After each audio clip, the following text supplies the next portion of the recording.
خواتین کی علمی، فکری اور روحانی تحریریں اب صرف پڑھی نہیں سنی بھی جا سکتی ہے صالحات امریکہ کی آڈیو سٹوریز میں۔ لمحہ فکریہ، ہبہ شاہد زبیری۔ جانوروں کے ساتھ ہمدردی، ایک ذاتی ڈائری۔ انسان کا اصل شرف یہ ہے کہ وہ ایک اخلاقی وجود رکھتا ہے۔ اسی وجہ سے مذہب ہو یا معاشرہ یا اسٹیٹ، اس سے کچھ مطالبات کیے جاتے ہیں۔ اسی شرف کی وجہ سے اسے اس زمین کی باقی ساری مخلوق پر فضیلت حاصل ہے، اور یہ فضیلت اسے پکار پکار کے کہتی ہے کہ اسے دوسری مخلوقات سے محبت، خیال اور حفاظت کا تعلق رکھنا چاہیے۔ یہ مضمون اسی شاندار احساس کی ترجمانی کرتا ہے۔ پہلا برق، وہ دن جو بھلایا نہیں جا سکتا۔ آج پھر یادوں کا در کھل گیا۔ وہ دن، وہ منظر، سب کچھ جیسے سامنے آ گیا ہو۔ کراچی کی گرد آلود گلیاں، پرانی سبزی منڈی کے پاس کا چمکتا سورج، اور وہ بیچارہ گدھا۔ اس کی پسلیاں ایسے ابھری ہوئی تھیں جیسے کوئی کمان سے نکلی ہوئی تلوار ہو۔ گاڑی پر آموں کے کریٹ لدے تھے، اور بیچارہ جانور لرزتی ٹانگوں کے ساتھ گھسٹتا چلا جا رہا تھا۔ مالک کا کوڑا بار بار اس پر برس رہا تھا۔ میں ٹھٹک گئی۔ دل چاہا آگے بڑھ کر کچھ کروں، لیکن ڈر نے قدم جکڑ لیے۔ کچھ ہی دیر میں وہ جانور دھڑام سے ایک دکان کے سامنے گر پڑا۔ کچھ آگے بڑھی تو ایک اور کہانی میرے سامنے تھی۔ ایک آوارہ کتا، ہڈیوں کا ڈھانچہ، کھانسی سے ہلتا ہوا۔ محلے کے لڑکے اس پر پتھر برسا رہے تھے۔ میں لپکی، مگر ایک عورت نے روک دیا۔ اسے ہاتھ مت لگانا۔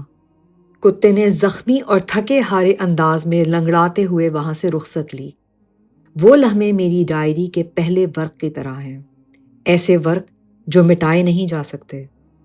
دوسرا ورق، روزمرہ کے غلام۔ جب بھی میں سندھ اور پنجاب کی سڑکوں پر جھلستی دوپہریں دیکھتی ہوں، میرے ذہن میں ایک ہی تصویر ابھرتی ہے، گدھے اور گھوڑے جن پر بے تحاشا بوجھ لدا ہے، اور مالک ان کے ساتھ ایسے پیش آ رہا ہے جیسے یہ صرف لکڑی کے پہیے ہوں، زندہ وجود نہیں۔ کتوں کی حالت تو اور بھی عجیب ہے۔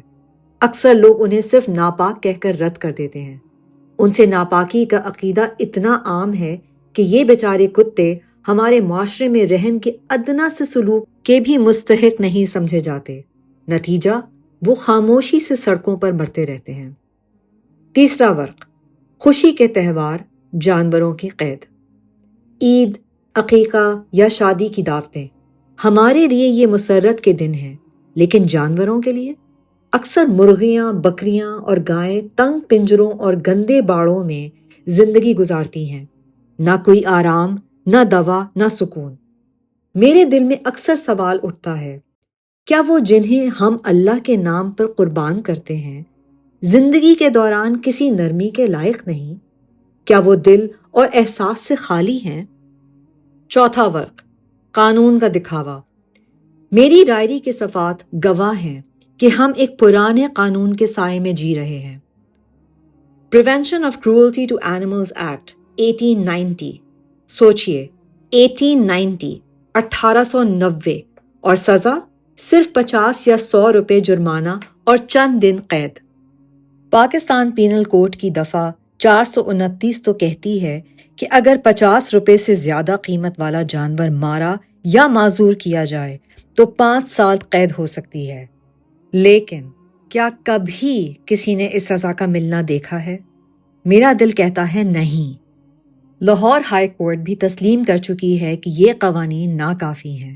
پنجاب میں SPCA ہے، مگر دوسرے صوبے یا تو اداروں سے خالی ہیں یا ان کے دروازوں پر زنگ جم گیا ہے۔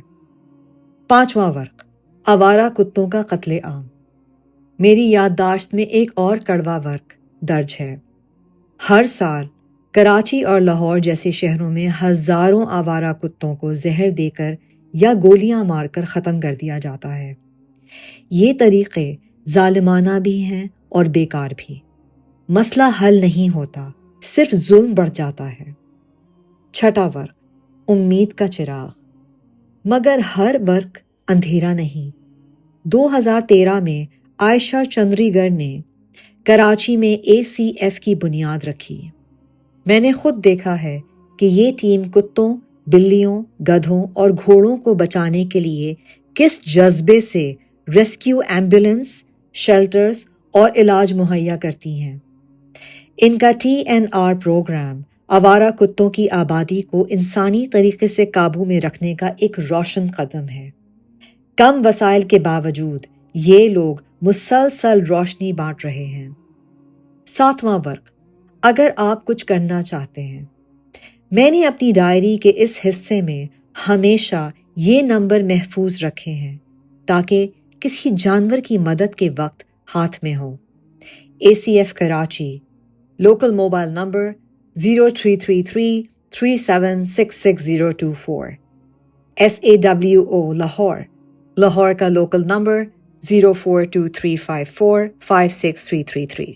ARRS لاہور، لاہور کا لوکل نمبر 042357164772۔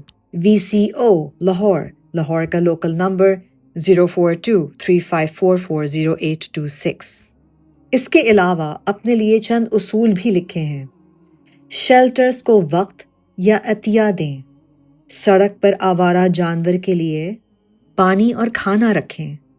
ظلم دیکھیں تو نظر نہ چرائیں، اطلاع دیں۔ TNR پروگرام کی حمایت کریں۔ 8واں ورق، دین کی روشنی۔ جب بھی دل بوجھل ہوتا ہے، میں اپنی ڈائری میں اسلام کی وہ تعلیمات دہراتی ہوں جو ہمیں یاد دلاتی ہیں کہ ہر جاندار اللہ کی مخلوق ہے۔ کیا واقعی کتے کی موجودگی سے اللہ کی رحمت دور ہو جاتی ہے؟ قرآن و سنت میں اس کی کوئی حقیقت نہیں، بلکہ اللہ نے پالتو کتوں کے شکار کو حلال قرار دیا ہے، جو ان کی پاکیزگی کا ثبوت ہے۔ ذرا اصحاب کہف کے کتے کو یاد کریں جسے اللہ تعالیٰ نے ان حق پرستوں کی حفاظت کے لیے ان کے غار کے سامنے بیٹھنے کا حکم دیا تھا۔ نبی اکرم صلی اللہ علیہ وآلہ وسلم کا فرمان یاد آتا ہے، ایک پیاسے کتے کو پانی پلانے والی عورت کو اللہ نے بخش دیا، تو پھر ہم کیوں اپنی بخشش کے دروازے بند کر دیں؟ وہ واقعہ یاد کریں جب صحابہ کے مقدس لشکر نے ایک جگہ حضور اکرم صلی اللہ علیہ وآلہ وسلم کے حکم پر پڑاؤ ڈالا۔ ایک صحابی ایک پرندے کے بچوں کو ایک گھونسلے سے اٹھا لائے۔ اس پرندے کے والدین ارد گرد پھڑ پھڑا کر شور ڈالنے لگے۔ حضور صلی اللہ علیہ وآلہ وسلم کو جب علم ہوا تو انہوں نے شدید ناراضی ظاہر کی، پرندے کے بچوں کو واپس چھوڑنے کے لیے کہا اور صحابہ کو نصیحت کی، جس کا خلاصہ تھا کہ جانوروں کو ستانا ایک بڑا گناہ ہے۔ جنت چاہتے ہو تو اس طرح کے گناہوں سے بچو۔ حضور کی سیرت اس طرح کے متعدد واقعات سے بھری ہے۔ حضرت سلیمان علیہ السلام کا واقعہ بھی یاد کریں، جنہوں نے اپنی فوج کو چونٹیوں کی کالونی سے ہٹ کر گزرنے کا حکم دیا تھا۔ آخری ورق، میرا وعدہ۔